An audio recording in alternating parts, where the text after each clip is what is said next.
gabi, Pilipinas. Isang taon na ang nakalilipas matapos masaksihan hindi lamang ng mga Pilipino, ngunit maging ng buong mundo ang isa sa pinakamalagim na pahinang nagmarka sa ating kasaysayan, ang paghagupit sa ating bansa ni Super Typhoon Yolanda.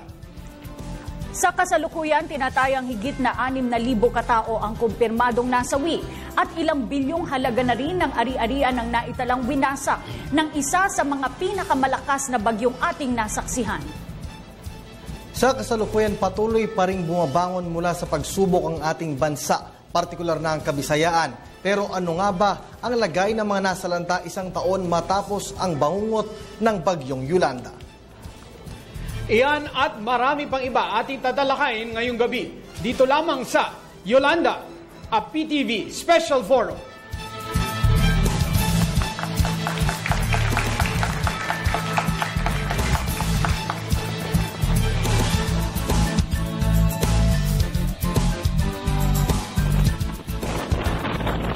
Nito lamang nakaraang taon, naging saksi ang buong mundo sa isa sa mga pinakamalalang trahedya na naranasan ng mga Pilipino.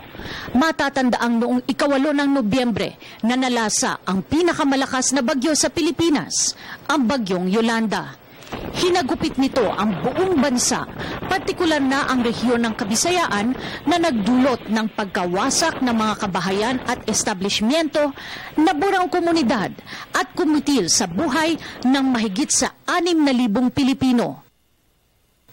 Sa tindi at hindi mailarawang pinsalang idinulot ng bagyong Yolanda, nakakuha ito ng atensyon. Dumating ang mga kinakailangan tulong para sa mga biktima mula sa iba't ibang sektor tulad ng mga pribadong korporasyon, simbahan, media at NGOs. Dumagsa rin ang mga donasyon at tulong mula sa iba't ibang bansa. At patuloy pa rin ang pagkilos ng gobyerno sa pamamagitan ng mga makabuluhang programa at proyekto upang makatulong sa mga nabiktima ng bagyong Yolanda. Paano nga ba tuluyang makababangon ang mga nasalanta ng kalamidad na ito? At ano-ano nga bang aral ang natutunan natin sa pangyayaring ito? Muli, sama-sama nating himayin at talakayin ang maiinit na issue dito lamang sa Yolanda, a Year After, a PTV Special Forum.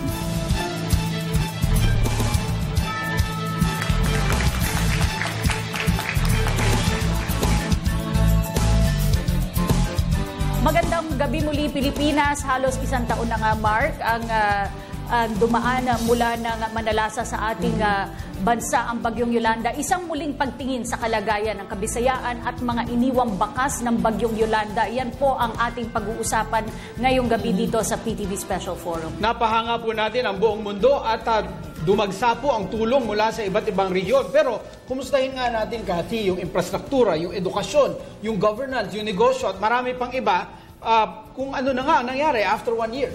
Kasama po natin ngayon sa ating studio, Attorney Karen Jimeno, spokesperson ng Presidential Assistant on Rehabilitation and Recovery. At mula naman sa Department of Social Welfare and Development, Assistant Secretary Javier Jimenez. Mula po sa National Disaster Risk Reduction and Management Council, Deputy Director Romeo Fajardo.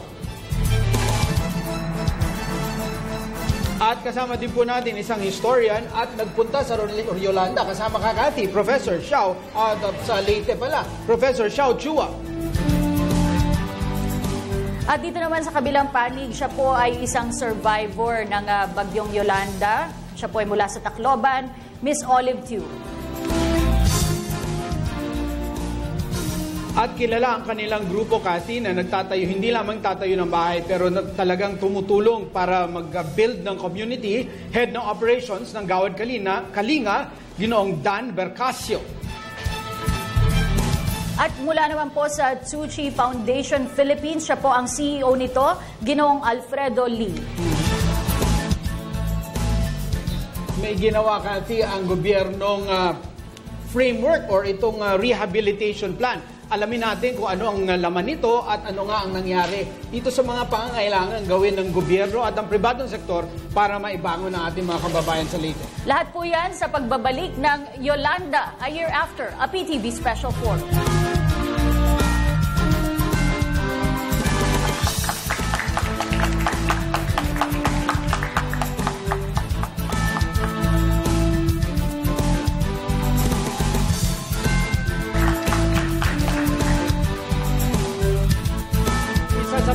sa malakas na bagyo na tumama sa lupa ang Yolanda a year after, nasaan na po ang ating rehabilitation efforts, Kathy? Oo, at ano nga ba itong comprehensive rehabilitation plan? Tanongin po natin yan kay Attorney Karen Jimeno.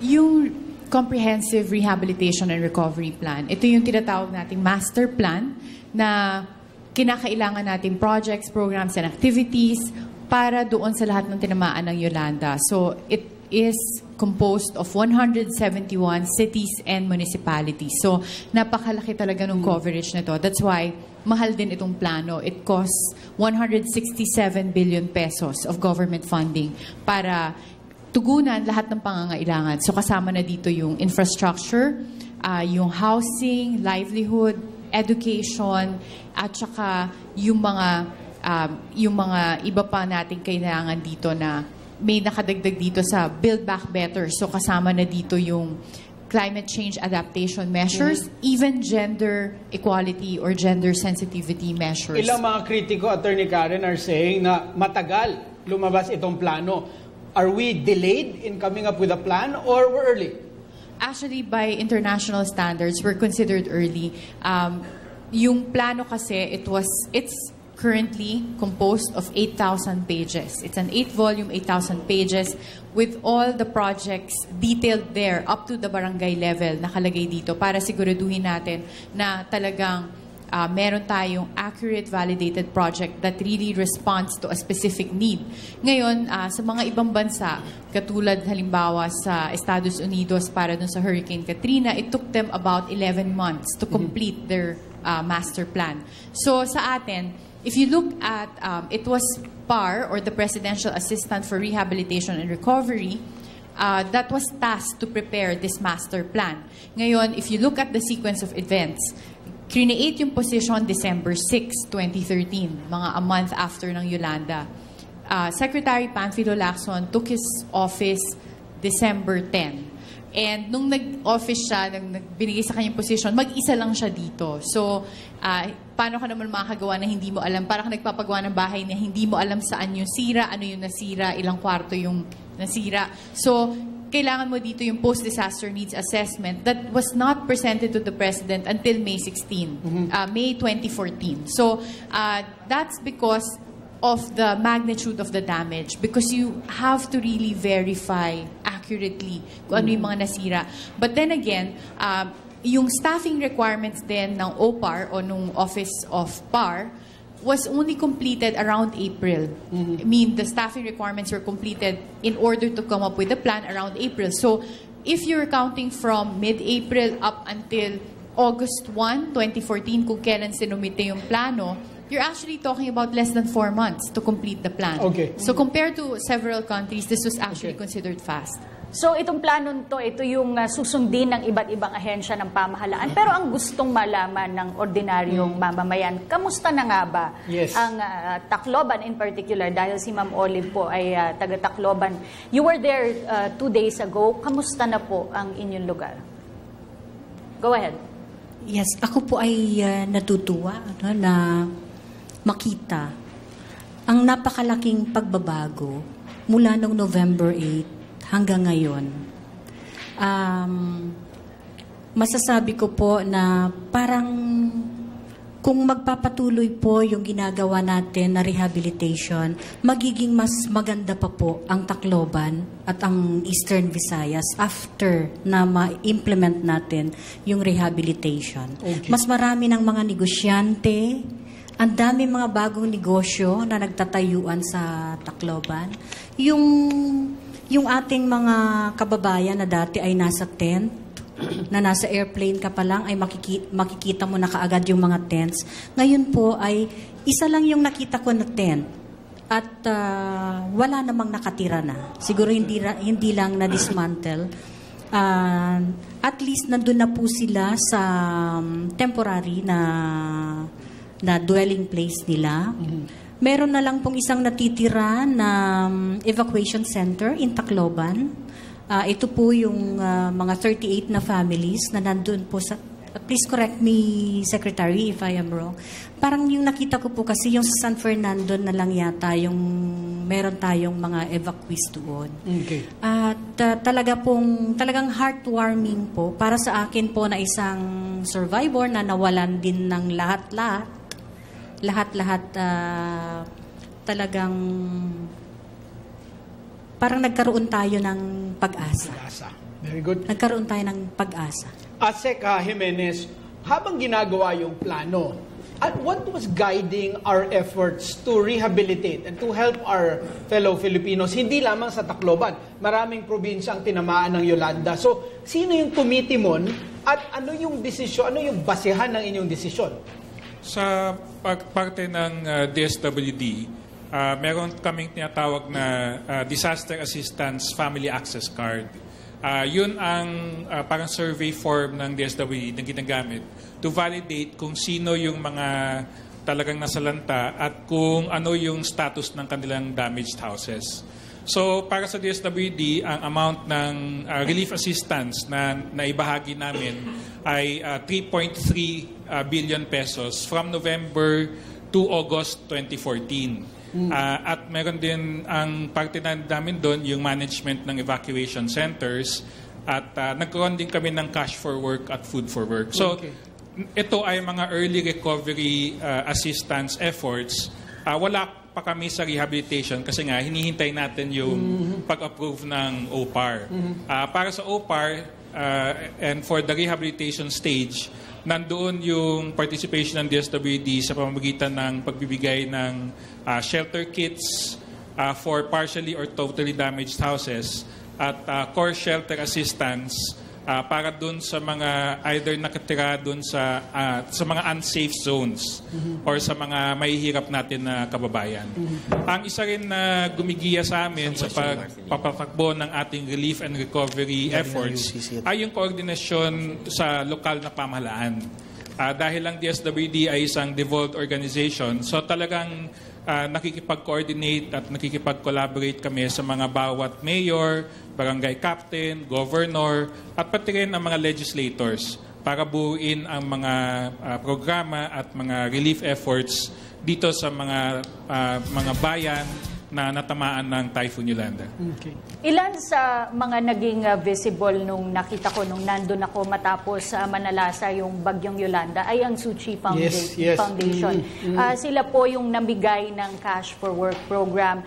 Kamusta po yung naging operasyon nyo sa iba't ibang mga lugar na sinalanta ng bagyong Yolanda, Mr. Lee? Yeah, on November 8 at that time, we were in Taiwan. We were having an officer training program. Tapos, we were called in by Master Ching Yen. She was holding a newspaper, Taiwan newspaper, but the headline was the picture of destruction. Yung mukha niya talagang very serious siya at saka talagang muyak na siya, no? Yung nakita niya yung ganyang destruction. So she ordered us to come back to Philippines immediately. So on the 5th day, we entered Ormoc. On the 7th day, we were in Tacloban. Nakita namin total destruction, debris everywhere, and mga tao ay tulala. Then she ordered us cash for work, otherwise magka-epidemic, maraming taong lalong mamatay. So yun ang ginawa namin. We had about 19 days of cash for work, 500 pesos a day. Anybody, any family, kung 5 sila, pwede sila lahat sumama. No? So we started with 610 people a day.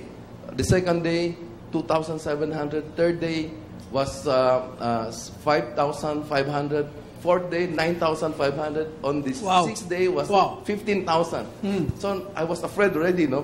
Malaking pera na ito. So I called her again and she said, it goes to show that the people need it. Because yung mga sumama sa cash for work natin, hindi na lang sa Tacloban. It was from other municipalities that comes in. Even taga-Samar dumating na. So, sabi niya, it means that the people need this job and the people need the money. Tuloy, lahat tanggap mo. So, we reached up to 34,000. In exchange for the money they receive, anong ginawa po nila? They have to clean their own home. They have to clean their own community. Pagkatapos, at the end of the day, Tzu Chi pays them right away, 500 pesos each.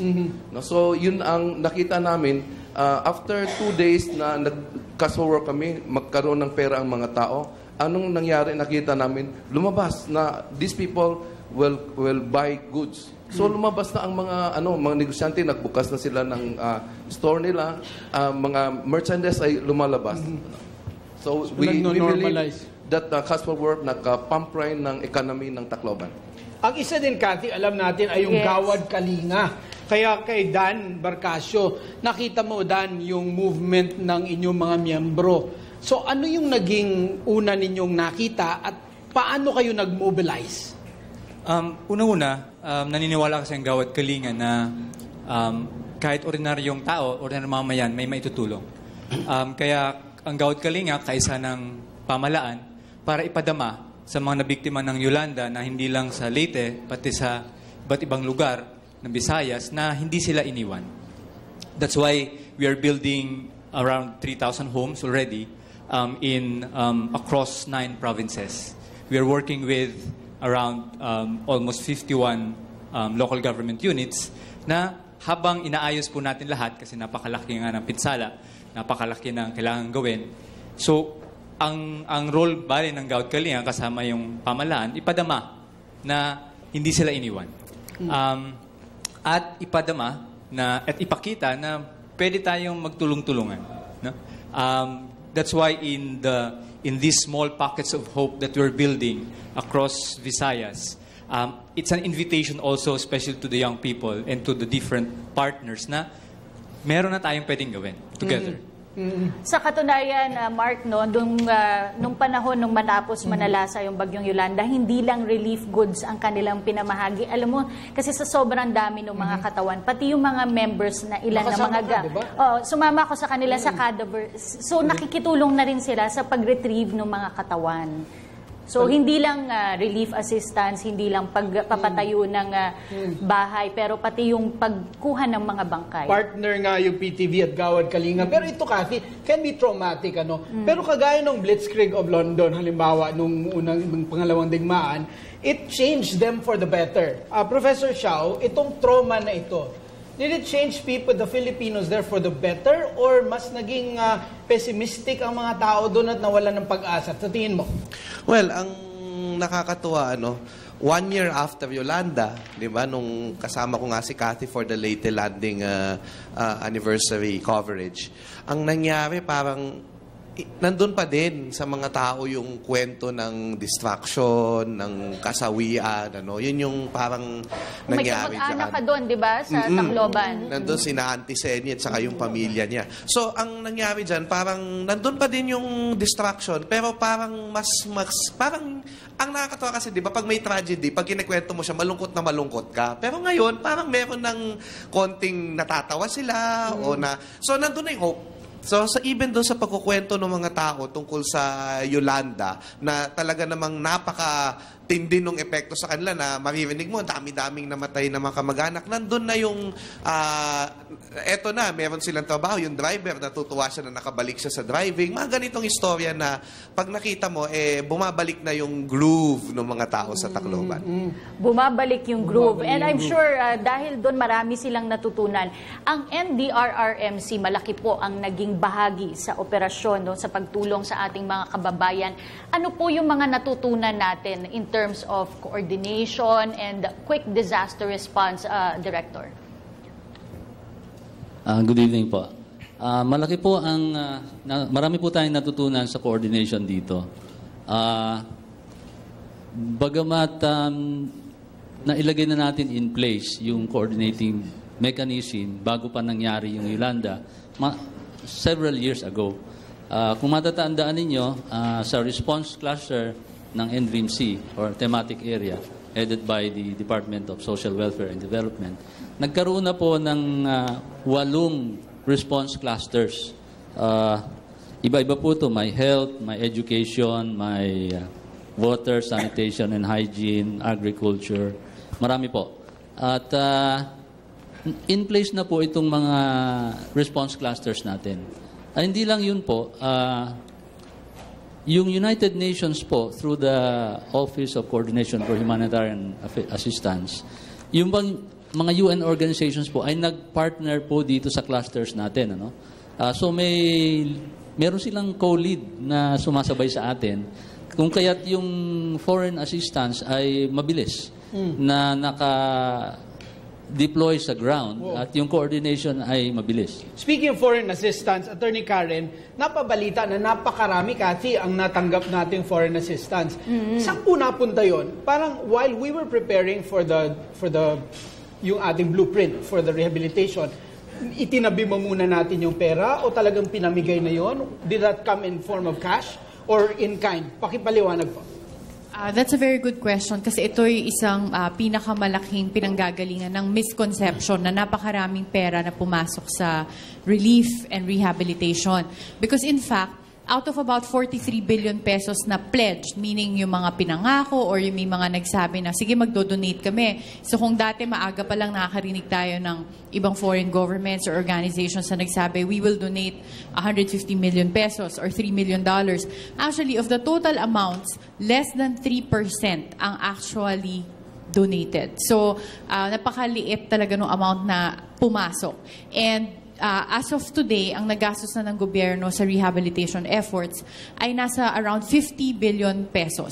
39 billion pesos for the different sectors, and as of recently, nag-release ng additional 11 billion pesos para sa pagpapagawa ng permanent shelters sa NHA.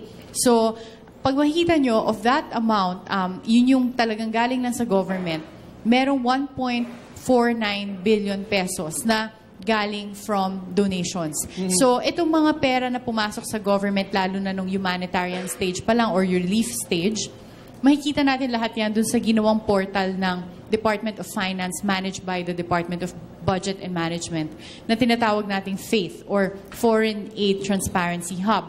So, nakalagay lang lahat doon up to the last centavo each yung lahat ng pera na pumasok. Okay. And saan yung disbursement. Ngayon, ang problema would be the donations na napunta directly sa private sector or sa mga foundations or yung mga fundraising na private na hindi naman binigay sa gobyerno because these are the amounts na unreported. So, we saw a lot of donations left and right, pati fundraisings. Pero to the extent na dumiretso sila sa mga foundations or organizations, walang batas na nagsasabing kailangan nilang i-account for a report. So, yun ang mahirap i-track. Mamaya, tatanungin din natin yan sa DSWD kasi pati sila hinahanapan din. Pero bago yan, ay tumungo muna tayo sa ating kasamang si Kirby Cristobal. Maraming salamat sa inyo, Atty. Mark at Cathy. May mga katanungan nga yung ating mga bisitang estudyante. Unahin ko na si EJ Marcelino galing sa University of Caloocan City. EJ? Magandang gabi po. Ang tanong ko lang po, hindi po malabo na mangyari po sa Metro Manila yung ganito kalakas na bagyo o mas malakas pa po. Tanong ko lang po, gaano na po ba kahanda yung gobyerno natin para sa mga ganitong instances, especially po sa Metro Manila? Tapos, if you'll consider po a follow-up question, ano-ano na po yung paghahanda ng gobyerno natin para sa mga ganitong instances? Maraming salamat po. Salamat sa tanong. Yung Yolanda sa scenario na mangyayari sa Maynila ay mababa po ang posibilidad dahil po yung hangin. Kinakailangan po parang yung storm surge kasi, ang sabi ng Pag-asa, kailangan eksaktong nasa west ng Bataan yung bagyo para yung ikot ng counterclockwise ay pumasok sa Manila Bay para magkaroon ng storm surge sa Maynila. So, plus the fact na bago dumating sa atin, dadaan siya ng Sierra Madre.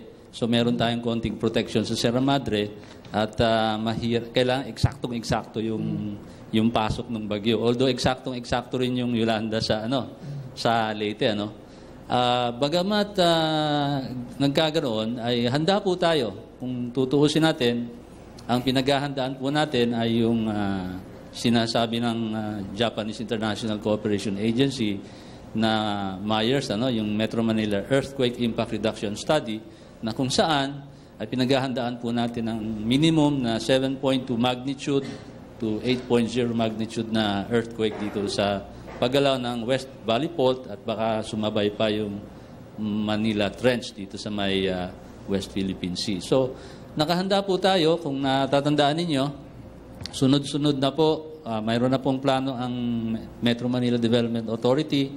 Sunod-sunod na rin po ang ating mga earthquake drill. At kung mapaalala ko, sa Biyernes po, meron tayong national simultaneous earthquake drill sa Biyernes. At so magkakatraffic po siguro sa ito, pero sana po ay wag mabahala dahil itong konting abala at paghanda ay malayo ang mararating sa atong Alright, maraming salamat po sa inyo, Director Fajardo. Sunod na katanungan naman, galing naman kay Hana Navarroza, galing pa rin sa UCC. Hana? Magandang gabi po, Miss Olive. Gusto ko lang po itanong na, as a Yolanda survivor po, ano po yung sa tingin niyo yung pinakamagandang naitulong po ng gobyerno sa inyo? Hindi lang po sa inyo, kundi po sa buong Yolanda survivor po. Thank you. Siguro, kasi nandun ako mula nung mangyari yon hanggang nung June, nung lumipat ako dito sa Manila. Siguro yung pinakamagandang nagawa ng gobyerno ay yung pagiging nandyan siya. Nandyan sila. Nandyan yung mga government agencies na nakaalalay palagi sa mga survivors. In fact, the day after ng November 8, yung pong unang-unang nakapagbigay sa atin ng communication, kasi nawalan po tayo ng communication doon, di ba? DSWD po. Hindi po non-government organization, hindi po yung galing sa ibang lugar, kung hindi yung ating sariling gobyerno, yung dumating doon sa Tacloban para magbigay sa atin ng libreng 3 minutes na FB. Para maipaalam nila sa kanilang mga kamag-anak na nasa ibang lugar na sila ay safe. Kung ano yung mga kailangan namin doon na ipaabot natin sa pamamagitan ng libreng FB galing sa ating gobyerno. Malaking bagay yun. Napakalaking bagay. Ang PTV rin nagbigay din ng libreng wifi dun sa ating tent sa may City Hall, tsaka libreng tawag. Malaking bagay na para hindi mag-alala mga kamag-anak natin. So, itong ating mga pangangailangan sa isang komunidad, nariyan yung infra, narin yung edukasyon, business, governance, peace and order. Isa-isahin natin, Cathy. Okay. Unahin natin yung infrastructure, housing. Housing. Kamusta na po ang... Siguro yung katagagawad kalinga dahil yun yung kanilang tinututukan. Kumusta yung housing, yung temporary shelters, na-improve na ba? Dumadami ba? Dahil kayo, you're a private entity, pero I understand government has its own housing program in the area. Kumusta yung pagpapaayos? Well, Gawad Kalinga is focusing on permanent shelters. We are not doing temporary shelters. As I've said, we are working with the national government agencies. In fact, OPAR also helped out link certain private donors to Gawad Kalinga. Kasi Gawad Kalinga is present right now in 51 towns all over Visayas.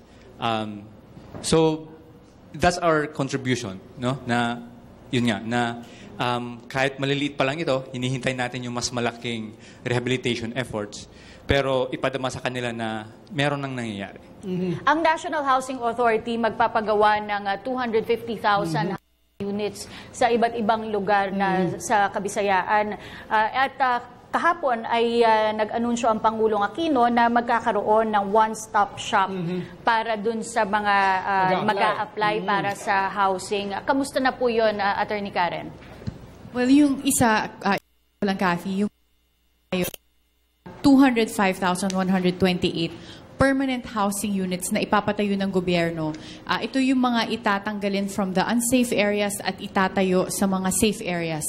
And when we're talking about permanent shelters, part of the Build Back Better plan ay making sure na yung structures can withstand wind speeds of 250 kilometers per hour. So, in terms of status, may mga napagawa na completed housing projects na nasa 1,252 permanent shelter units at merong ongoing na around 7,377 housing units na construction.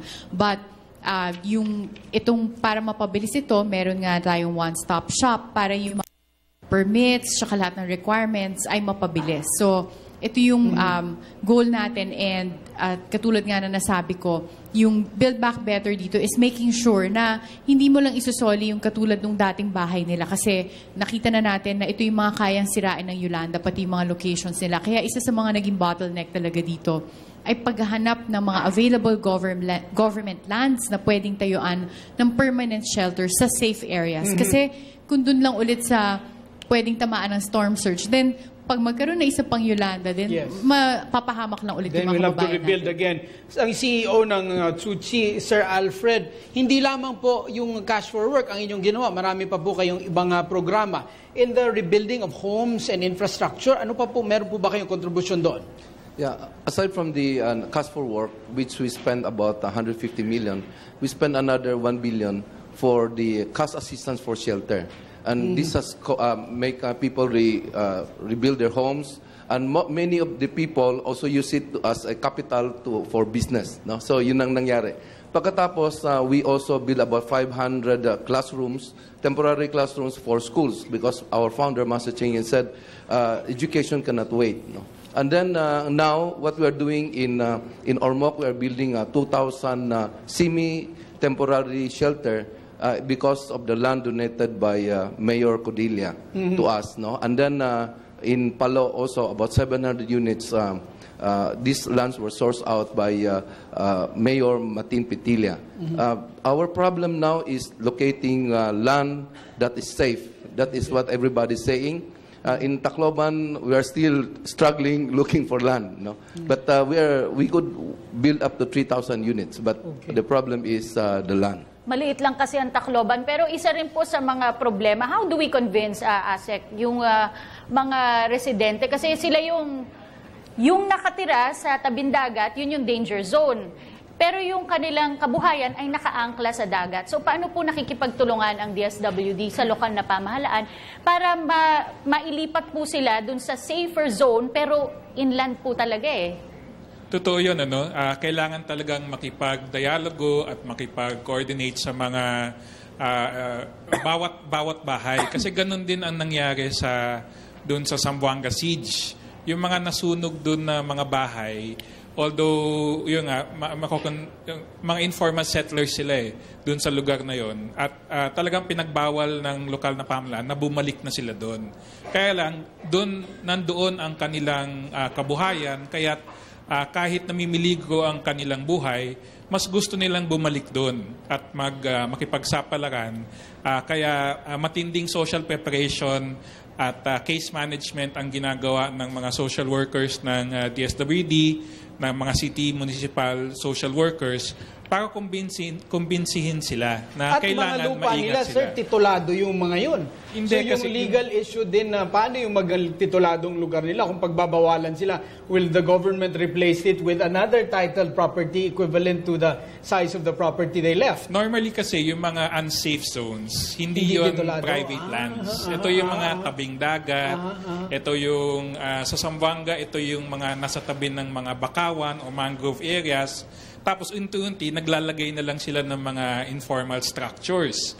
Hindi nga rin sila sumusunod sa building code or sa housing code sa pag-construct niyan. Pero yun nga, dahil nasunog siya dun sa Zamboanga Siege, tapos sa Tacloban, siya naman ay nasira dahil sa storm surge. So talagang itong mga lugar na to, hindi talaga dapat to nilalagyan ng bahay. Pero dahil nga sa tindi ng pangangailangan, malapit doon ang kanilang trabaho, gusto nilang makatipid sa pamasahe, doon sila nagtatayo ng kanilang mga informal shelters. Kaya totoo yun, lupa ang mahirap kasi yung mga pwedeng tayuan ng bahay, malayo sa Tacloban.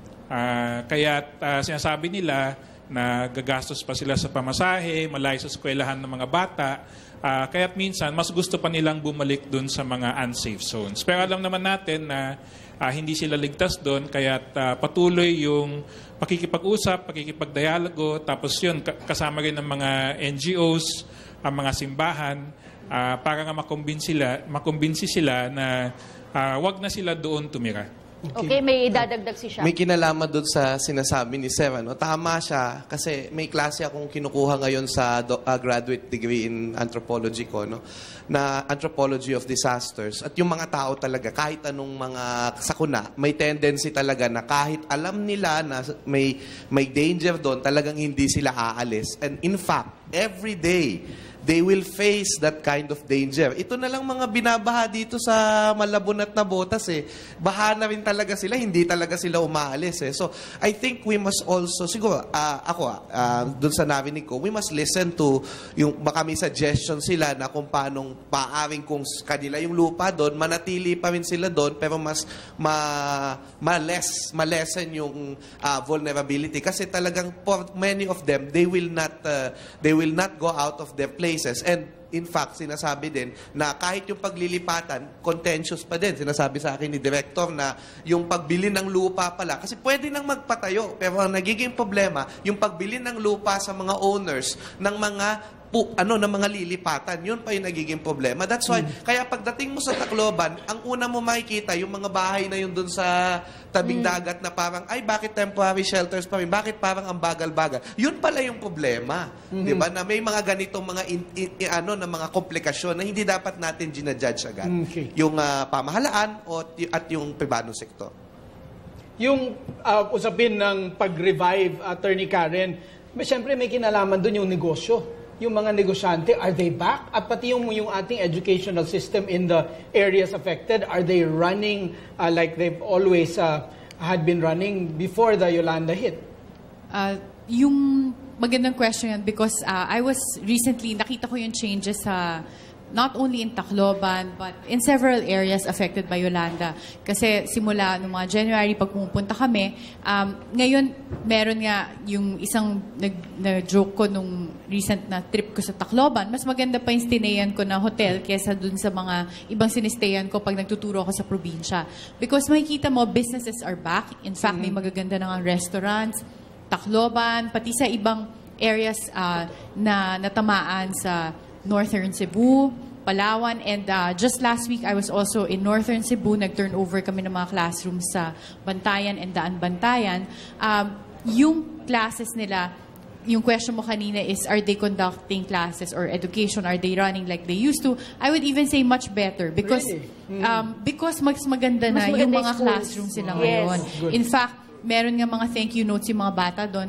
Very touching kasi iba sinasabi nila na before, parang walang toilet yung classroom namin. Ngayon, meron na. At saka makikita mo, mas maganda. And these are the structures that, again, can withstand 250 kilometers per hour wind speed. Maski yung mismong blackboard concave. So, may mga innovations as part of the building back better. Galing. Alam mo, isang magandang sign na na-revive na economy. Dati nagta-traffic doon kasi walang madaanan. Dahil puro debris yung roads. Pero ngayon nagta-traffic kasi ang dami ng sasakyan. Ang dami ng pedicabs, lalo na. At masasarap na daw yung restaurant at magaganda bukas na yung mall. Bukas na yung mga mall.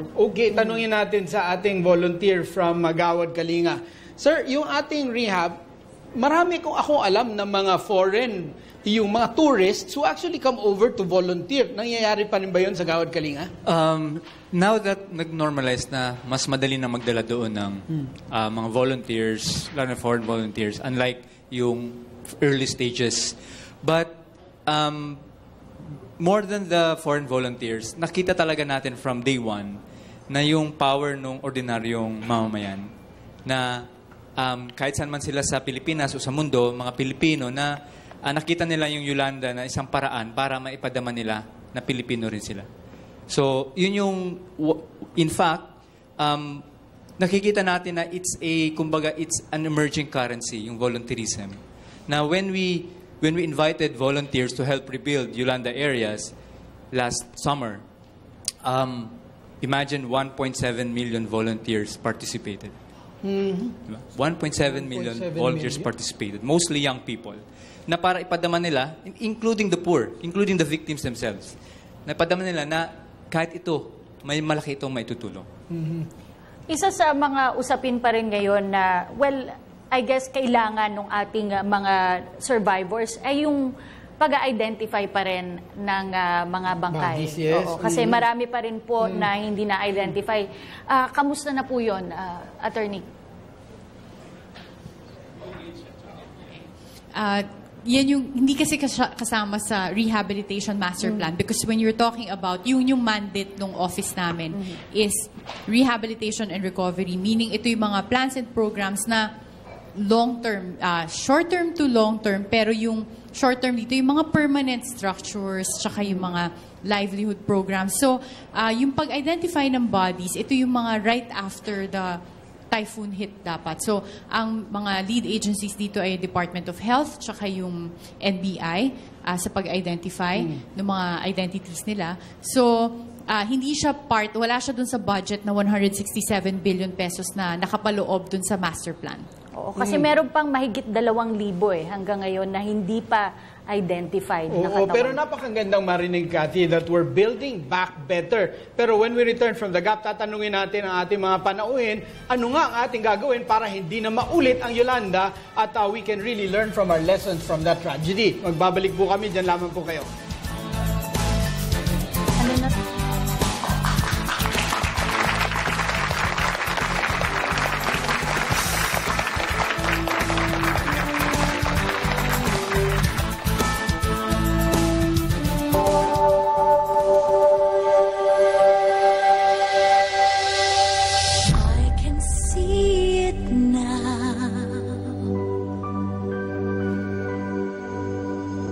Crystal clear as day, my people will rise again. Someday soon, somehow, somewhere down the way, my people will rise again. My people, we will rise again. We will learn to spread our wings and fly again like an eagle to the distant dawn.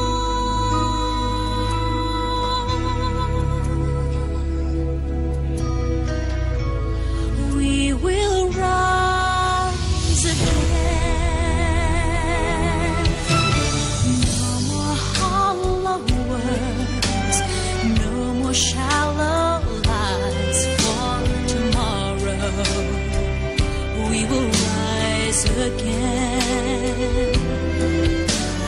No more shattered hopes and no more tattered lives this time tomorrow. We will rise again. My people, we will rise.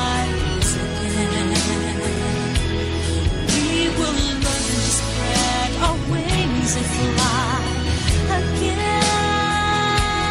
like an eagle to the distant dawn. From out the shackles of the past, we'll be flying free at last and rising with the morn. We will stand and we will rise.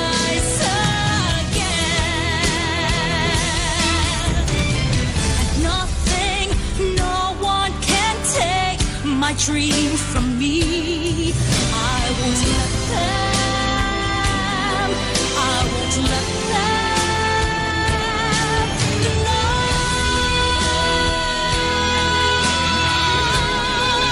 I won't for tomorrow. We will rise again.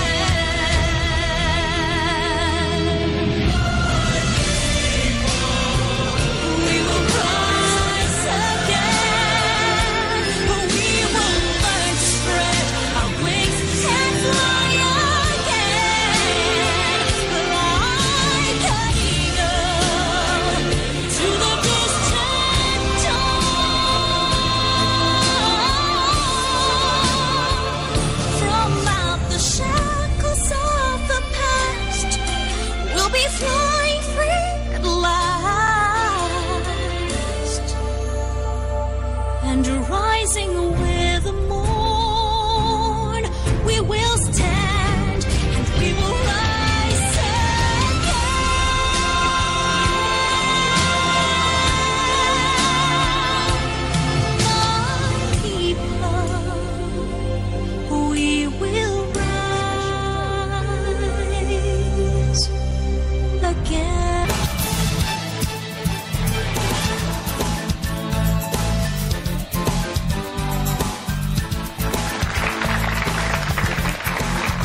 Yolanda, a year after a PTV special forum, wala na tayong oras. Wala na tayong oras, but we're building back and building better. Hinga natin sila ng kanilang parting message. Pero ano nga ang dapat natin gawin para hindi maulit, Cathy? Tanong natin sa kanila. Okay, unahin po natin Yolanda survivor, Miss Olive Q. Siguro yung mga lessons na na-learn natin from Yolanda ay dapat isaisip natin at alalahanin natin palagi. Yung unang-una na gusto ko i-impart is yung paniwalaan natin yung mga sinasabi sa atin ng gobyerno. Pag sinabi nilang tumunog na yung kampana sa mga barangay, ay ibig sabihin, yun na yung time na umalis na tayo, mag-evacuate na tayo. So, dapat paniwalaan natin yung mga sinasabi natin ng gobyerno, ng mga information. Kasi hindi ito biro. Okay. Hindi ito biro. Huling mensahe naman ng Head ng Operations ng Gawad Kalinga, Ginoong Dan Bercasio. Sa loob po ng isang taon after Yolanda, siyempre po, hindi naman kami bulag sa maraming mga problema. Pero nakita rin po namin sa isang taon, ang daming mga ordinaryong mga Pilipino na naging bayani. Mga kabataan, mga korporasyon, nagpagtulungan sa gobyerno, mga Pilipino from abroad, na sana po ipatuloy natin. Hindi pa tapos yung laban, ipadama natin sa ating mga kapatid na walang iwanan. Okay, at huli mensahe po mula sa CEO ng Tzu Chi Foundation Philippines, Mr. Alfredo Lee. A year ago, when we entered the Yolanda disaster area, my tears fell down because I was born in Leyte also. But today, we had not left Leyte. We had been going there back and forth. And we saw a new kind of energy. We saw a new kind of vibrancy in the area, and most especially in the bunkhouses, wherein when we brought them to see the homes, the shelters that we're building for them, nakita namin the glow in their eyes and the confidence that they are willing, that they are facing the future. Very good. At huling mensahe naman ng Deputy Director ng National Disaster Risk Reduction and Management Council, Deputy Director Romeo Fajardo. Marami po tayong natutunan dito sa Yolanda at sa mabuting palad ay naisulat natin ito. This month, magkakaroon po tayo ng book launching, The Story of Yolanda. We will share this with everyone and with the whole world. Dagdag ko lang po, marami na rin po tayong malalamang informasyon sa cellphone, sa internet. Marami po tayong babala kung paanong gagawin, Project Dina, Project NOAA, at saka apps ng Batingaw. Available po sa atin lahat ito.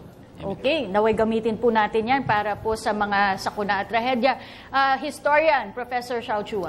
Kasama po sa ating pagbangon na kailangan hindi natin makalimutan ng kasaysayan na umabot ng 23 feet ang isang storm surge sa isang partikular na lugar na katulad ng Tacloban. So, I ask everyone na sana ang malaman natin na impormasyon, ang bagong arko na pwede magligtas sa atin. So, yung Project NOAA na sinasabi ni Sir, tignan nyo po yan sa internet, i-download nyo po yan, ilagay nyo po sa inyong cellphone at ang impormasyon ang maaaring magligtas ng ating mga buhay at ng ating pamilya.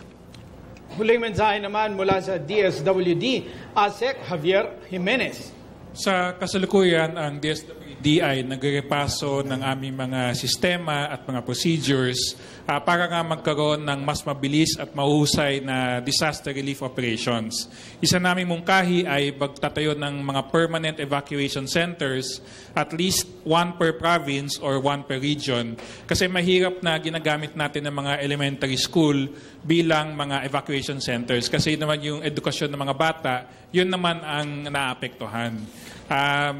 Dinadamihan din namin ng aming mga logistics at warehousing capacities dahil nga nakita namin dito like sa Tacloban, mismo ang aming field office at mismo ang mga staff namin, nasalanta sila ng bagyong Yolanda.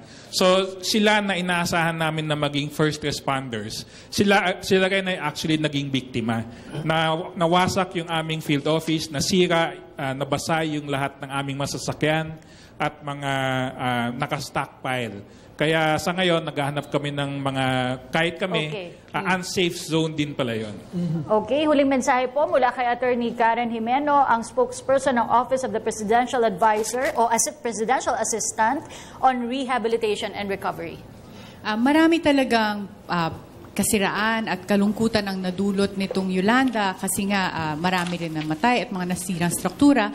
Pero ito'y isang pagkakataon para mapaganda at mabago yung pamumuhay dito sa mga natamaan ng Yolanda.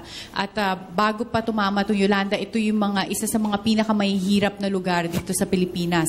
So, part of building back better is making sure na yung mga infrastruktura dito ay nandun sa mga safe na lugar at mas magaganda. Ito na yung pagkakataon natin, opportunity nito sa magandang pagbabago. So, sana matuto tayo dito sa experience natin na ito, na gawin ito para sa iba pang mga bahagi ng Pilipinas. We have to have not only yung mga scientific-based solutions, but also the political will na paurungin nga yung mga tao dun from unsafe areas at ilagay sila sa mga better and safer structures. Not because merong disaster, hazard ay kailangan magkaroon ng disaster. Kung meron ka dyang areas na may storm surge pero walang nakatira dyan, then wala tayong mapapahamak na kababayan.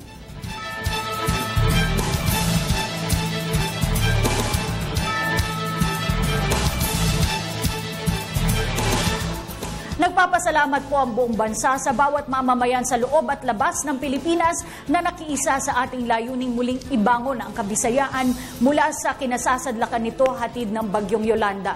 Naway ang diwa ng pagtutulungan na naipakita natin matapos ang unos na ito ay manatiling buhay sa puso ng bawat isang Pilipino. Ako po si Cathy San Gabriel.